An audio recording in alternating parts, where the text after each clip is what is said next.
मैंने तीनों बार नवीन शर्मा सर से पढ़ के स्टैटिक जीके का क्लास करके तीनों बार मैंने 15 प्लस जीएस किया था। तो इस प्रकार से मैं बता रहा हूँ कि आप लोग मतलब एक क्लास अटेंड करते हैं तो आप लोग मॉक टेस्ट में भी देखेंगे और रियल एग्ज़ाम में भी देखेंगे कि 15 प्लस क्वेश्चन आप लोग कर ले जाएंगे। और आज सीएसएफ में सेलेक्टेड हूँ। तो हेलो दोस्तों, नमस्कार, स्वागत है आप लोगों का हमारे यूट्यूब चैनल में। दोस्तों, एसएससी जीडी 2027 की तैयारी आप लोग कर रहे होंगे, किसी भी प्लेटफार्म से कर रहे हों, या तो एग्जामपुर या आरडब्ल्यूए। वैसे तो देखा जाए तो आरडब्ल्यूए प्लेटफार्म सबसे बढ़िया है क्योंकि उनको एक्सपीरियंस रहा है। बट नवीन शर्मा सर अब जो है जीएस क्लास नहीं ले रहे हैं, इस वजह से जीएस में काफ़ी सारा दिक्कत देखने को आ रहा है, जहाँ से बच्चे जीएस में अधिक स्कोर नहीं कर पा रहे हैं। तो मैं बता रहा हूँ आप लोगों को कि जीएस मतलब मैं 3 बार एसएससी जीडी क्वालिफाई कर चुका हूँ, तो इतना मालूम है कि मतलब एसएससी जीडी का जीएस कहाँ से कैसे आता है। तो इसके बारे में हम बता रहे हैं। जो क्वेश्चन बार बार रिपीट होता है, बार बार पूछा गया होता है, वो आने का संभावना 99% हो जाता है। ये 2021 में, 22 में, 24 में, 25 में ये सब बार बार क्वेश्चन जो है रिपीट करता है।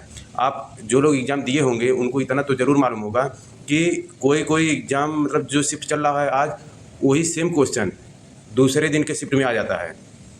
तो ये वीडियो, ये क्लास आप लोग अटेंड करिए। इससे आप लोग मॉक टेस्ट देंगे, आरडब्ल्यूए का मॉक टेस्ट या टेक्स्ट बुक का, उसमें देखेंगे बेहतरीन स्कोर आपका 15 प्लस आराम से हो जाएगा।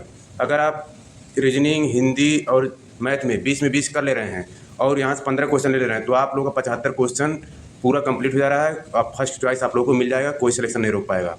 तो शुरू करते हैं। और इसके साथ हम एक्स्ट्रा फैक्ट भी है जो कि हर एक क्वेश्चन का जो आया हुआ है, जहाँ संभावना 100% है आने की। क्वेश्चन नंबर 1 से, क्वेश्चन नंबर 1, भारतीय संविधान का अनुच्छेद 21 किससे संबंधित है? तो इसका हो जाएगा ऑप्शन नंबर बी, जीवन, व्यक्तिगत स्वतंत्रता का अधिकार। देखिए, अनुच्छेद 21 प्रत्येक व्यक्ति को कानून द्वारा स्थापित प्रक्रिया के अनुसार जीवन और व्यक्तिगत स्वतंत्रता का सुरक्षा प्रदान करता है। सर्वोच्च न्यायालय ने इसकी व्यापक व्याख्या करते हुए शिक्षा, स्वच्छ पर्यावरण, गरिमापूर्ण जीवन और निजता के अधिकार को भी इससे जोड़ा है। बढ़ते हैं आगे क्वेश्चन नंबर 2 की तरफ। देखिए, क्वेश्चन नंबर 2, भारत का राष्ट्रीय जलचर कौन है? तो ये क्वेश्चन पूछा गया था 2022 और 2025 में। तो इसका हो जाएगा ऑप्शन नंबर बी। देखिए, गंगा, अब देख लेते हैं जो एक्स्ट्रा है। गंगा डॉल्फिन भारत का राष्ट्रीय जलीय जीव है। यह मुख्य रूप से गंगा, ब्रह्मपुत्र तथा उनकी सहायक नदियों में पाई जाती है। इससे प्रदूषण और अवैध शिकार से खतरा है, इसलिए इसके संरक्षण के लिए अनेक सरकारी योजनाएं चलाई जाती हैं। क्वेश्चन नंबर 3 की तरफ बढ़ते हैं। देखिए, क्वेश्चन नंबर 3, विटामिन डी का प्रमुख स्रोत क्या है? तो इसका हो जाएगा ऑप्शन नंबर बी, सूर्य का प्रकाश। अब देखेंगे इसका एक्स्ट्रा जानकारी। देखिए, सूर्य के प्रकाश की सहायता से शरीर में विटामिन डी बनता है। ये भी क्वेश्चन आप लोगों से ऐसे घुमा फिरा के पूछता है। देखिए, 2021, 2022, 2024 तीन एग्जाम में पूछा गया है। यह कैल्शियम के अवशोषण में मदद करता है और हड्डियों तथा दांतों को मजबूत बनाता है। इसकी कमी से बच्चों में रिकेटस तथा वयस्कों में ऑस्टियोमलेशिया जैसी समस्या हो सकती हैं। तो यहाँ से आप लोग क्वेश्चन बन सकता है। ये हम इमेजिन के करते हुए पढ़ेंगे, जिससे लंबे समय तक याद रहे। आप लोगों को क्वेश्चन नंबर 4 देखेंगे, जिससे इमेजिन करते हुए लंबे समय तक आप लोगों को याद रहे और एग्ज़ाम में जल्दी से जल्दी आप लोग कर सकें। देखिए, क्वेश्चन नंबर 4, ये भी 3 एग्जाम में पूछा गया, 3 बार है, 2022, 2024, 2025। भारत की सबसे लंबी नदी कौन सी है? तो हो जाएगा ऑप्शन नंबर सी, गंगा।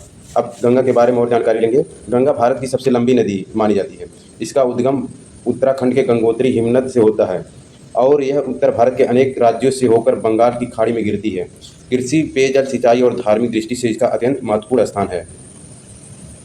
दोस्तों, इससे पहले हम और एक बात बता दें कि आप लोग चैप्टर वाइज टेस्ट दे सकते हैं। हर एक सब्जेक्ट का चैप्टर वाइज टेस्ट दे सकते हैं अपने एग्ज़ाम के अनुसार, उस लेवल का, जो कि मैं भी टेक्स्ट बुक लिया था। टेक्स्ट बुक से ही तीनों एग्ज़ाम में क्रैक किया, अच्छा खासा नंबर थे, और आज सीएसएफ में सेलेक्टेड हूँ। तो आप लोग देखिए, ये 78 लोग हमारे इस कोड से ले चुके हैं। 78 लोग, 10% डिस्काउंट मिल जाएगा आप लोगों को। तो आप लोग एक कोड डाल के, कूपन कोड है D17JVA, तो ये आप लोग कोड अप्लाई करके 10% डिस्काउंट ले सकते हैं। और आप लोग पहले ही अटेम्प्ट में मतलब अच्छा खासा स्कोर करके जो है फर्स्ट चॉइस आप लोग ले सकते हैं। तो बढ़ते हैं, ज़्यादा टाइम आप लोग को नहीं लेंगे, नेक्स्ट क्वेश्चन की तरफ बढ़ रहे हैं। देखिए, ये भी क्वेश्चन पूछा गया इतिहास से पानीपत का प्रथम युद्ध कब लड़ा गया था? तो देखिए 1556 में पानीपत का प्रथम युद्ध लड़ा गया था। अब बात कर लेते हैं, ये देखिए एक्स्ट्रा जानकारी, पानीपत का प्रथम युद्ध 1556 ईस्वी में अकबर और हेमू के बीच लड़ा गया था। इस युद्ध में अकबर की विजय हुई और हेमू मारा गया। इस जीत के बाद मुगल साम्राज्य की नींव मजबूत हुई और अकबर का शासन स्थापित हुआ।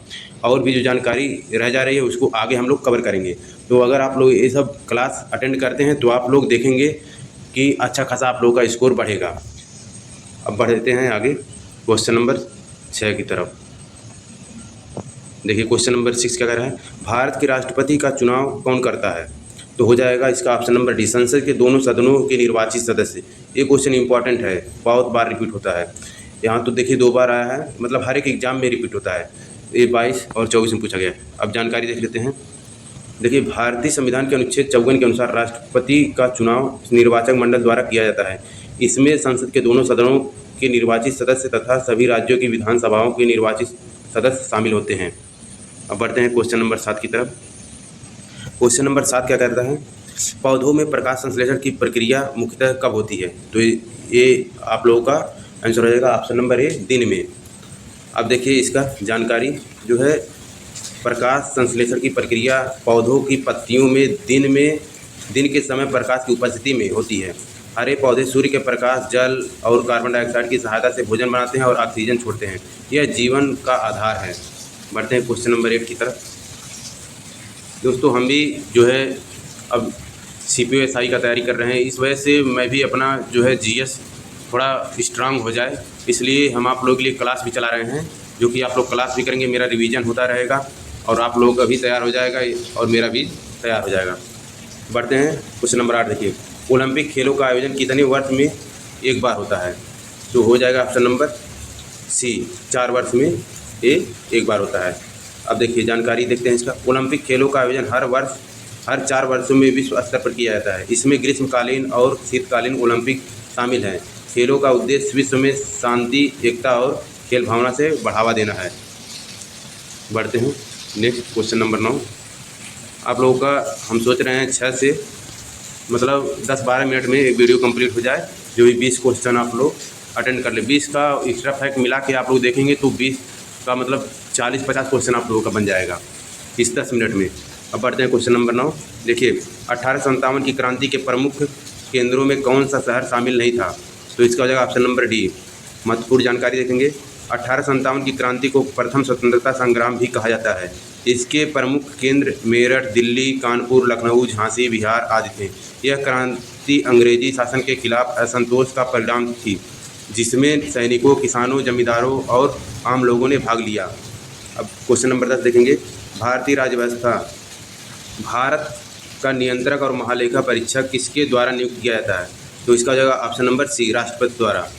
देखिए ये 22, 24 और 25 3 एग्जाम में पूछा गया था, 3 बार रिपीट हुआ है। सेम क्वेश्चन और सेम ऑप्शन के साथ रिपीट होता है दोस्तों। अब देखिए कै की नियुक्ति भारत के राष्ट्रपति द्वारा की जाती है। यह संविधान के अनुच्छेद 148 के तहत एक संवैधानिक पद है। कै का कार्य केंद्र और राज्य सरकार के खातों की जांच करना और संसद विधानमंडल के समक्ष रिपोर्ट प्रस्तुत करना होता है। बढ़ते हैं क्वेश्चन नंबर 11। क्वेश्चन नंबर 11 भौतिक विज्ञान से है। ध्वनि किस माध्यम से नहीं गुजर सकती है?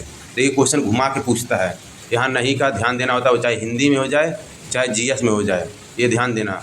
हम एक्स्ट्रा जो है कुछ टिप्स भी ऐसे बताते चलेंगे जो आप लोग मतलब नॉलेज में ज़रूर रखिएगा। देखिए इसका हो जाएगा ऑप्शन नंबर डी, निर्वात में।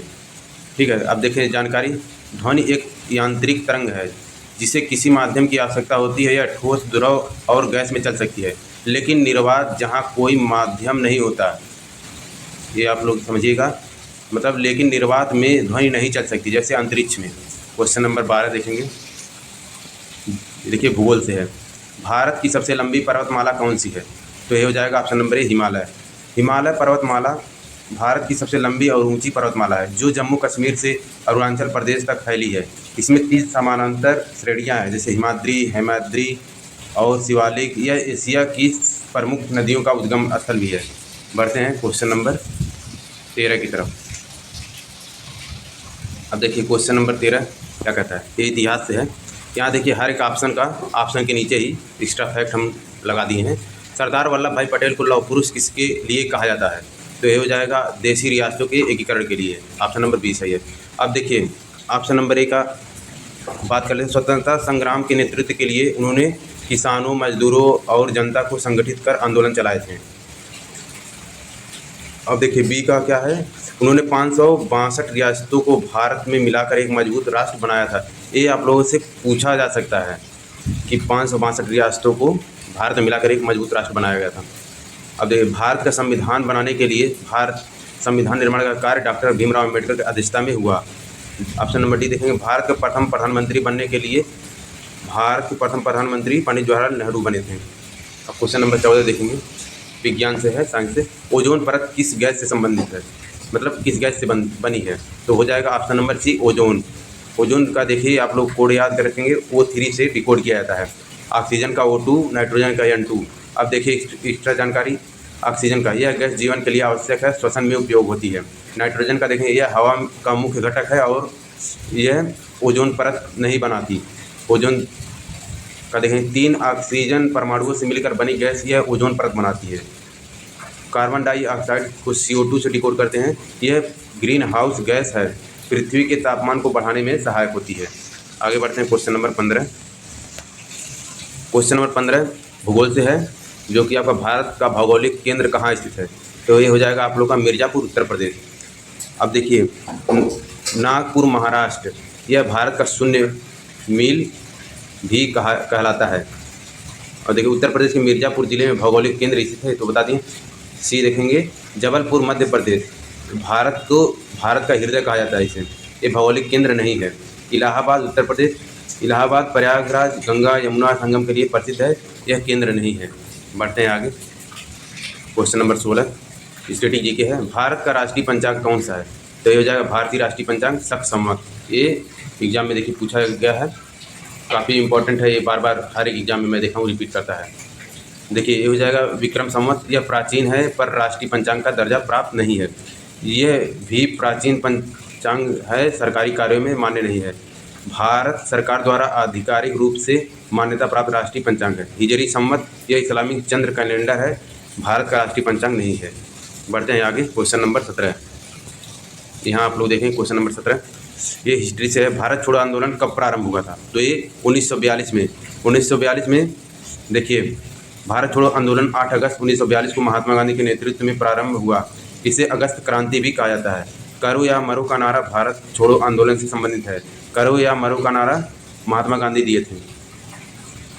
अब बढ़ते हैं क्वेश्चन नंबर 18। देखिए संविधान से है, भारत के प्रथम राष्ट्रपति उपराष्ट्रपति कौन थे, तो ये हो जाएगा option number B doctor S Radhakrishnan. अब देखिए ये डॉक्टर सर्वपल्ली राधाकृष्णन भारत के प्रथम उपराष्ट्रपति तथा द्वितीय राष्ट्रपति थे। इनका जन्मदिन 5 सितंबर शिक्षक दिवस के रूप में मनाया जाता है।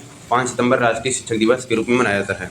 आगे बढ़ते हैं क्वेश्चन नंबर 19 साइंस से है, भाव शरीर की सबसे बड़ी ग्रंथि कौन सी है, मतलब मानव शरीर, ये भाव गलत लिख दिया है, मतलब मानव शरीर की सबसे बड़ी ग्रंथि कौन सी है, ये आप लोग ध्यान देंगे। यकृत। अब देखते हैं इंपॉर्टेंट जानकारी। देखिए यकृत मानव शरीर की सबसे बड़ी ग्रंथि है। यह पित्त रस बनाता है तथा भोजन के पाचन एवं विलेय भोजन के पाचन पदार्थों को बाहर निकालने में मदद करता है। ये विलेय मतलब वो आप लोग पाचन के मतलब समझ रहे होंगे, जो मतलब शौचालय करते हैं, शौच करते हैं, उसके बारे में बताया है। मानव शरीर की सबसे बड़ी ग्रंथ यकृत है। आगे बढ़ते हैं क्वेश्चन नंबर 20 की तरफ। क्वेश्चन नंबर 20 जियोग्राफी से है। देखेंगे भारत का सबसे बड़ा मरुस्थल कौन सा है, तो ये थार मरुस्थल हो गया। थार मरुस्थल भारत के राजस्थान राज्य में स्थित है। इसे ग्रेट इंडियन डेजर्ट भी कहा जाता है। थार मरुस्थल ग्रेट इंडियन डेजर्ट के नाम से जाना जाता है। ये देखिए 3 बार क्वेश्चन आया, रिपीट हुआ है, तो इसको आप लोग ध्यान से इस क्लास को अटेंड करिएगा। जितना भी क्लास हम देंगे उसका मान के लिए एक क्लास अगर 10-12 मिनट में आप लोग अटेंड करते हैं तो इस हिसाब से मान के लिए आप लोग एक क्लास से लगभग 50 क्वेश्चन बनेगा, जो कि कुछ रिवीजन के साथ रहेगा, रिवीजन होगा और प्लस जो है कुछ एक्स्ट्रा जानकारी होगा, जिससे आप लोग के मॉक टेस्ट के साथ साथ एग्जाम में भी फ़ायदा करेगा। तो आप लोग चैनल पर नए, चैनल को सब्सक्राइब कर लीजिए, वीडियो को शेयर कर दीजिए और आप लोग टेक्स्ट बुक ज़रूर ले लें, जो मतलब फर्स्ट बार पहले अटेम्प्ट में ही आप लोग क्लियर कर लेंगे। टेक्स्ट बुक लेके उस पर चैप्टर वाइज टेस्ट बुक दें, जिससे आप लोगों का ज़्यादा फायदा होगा। तो जय हिंद, वंदे मातरम, मिलते हैं नेक्स्ट क्लास में।